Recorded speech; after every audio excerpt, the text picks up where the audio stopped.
చాలా డేస్ తర్వాత జీన్స్ వేసుకున్నాను. కొంచెం షైగా అయితే ఉంది. పెళ్లికి బిఫోర్ అయితే వేసేదాన్ని, పెళ్లి తర్వాత అస్సలు వేయడం మానేశాను. బయటికి షాపింగ్ అయితే వెళ్తున్నాను. సో ఇందులో అయితే కొంచెం కంఫర్టబుల్ గా ఉంటుందని వేసుకున్నాను. ఎలా ఉందో మీరు కూడా చెప్పేయండి. ఇంకా బుడ్డోర్ తోటి షాపింగ్ ఎలా ఉంటుందో చూసేద్దాం రండి.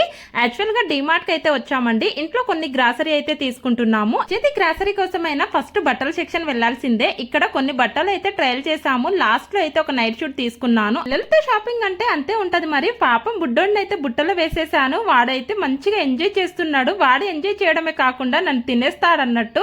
ఓవరాల్ షాపింగ్ మొత్తం వాడితోటే సరిపోతుంది. ఎలాగో షాపింగ్ అయితే చేసేసాము. ఇంకా గ్రాసరీ సెక్షన్ లో అయితే ఫుల్ రష్ గా ఉంది.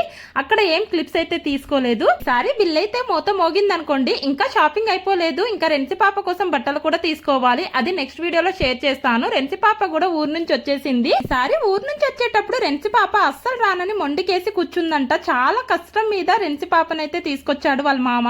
ఇంకా తెచ్చిన గ్రాసరీ మొత్తం ఇలా సదిరేశాను. చాలా డేస్ అయిపోయింది కదా. ఇంకా వాళ్ళ తమ్ముడిని ఉయ్యాల్లో పడుకోబెట్టేసి తను కూడా పడుకుంది. వీడియో నచ్చితే చిన్న లైక్ వేసి సబ్స్క్రైబ్ చేసుకోండి.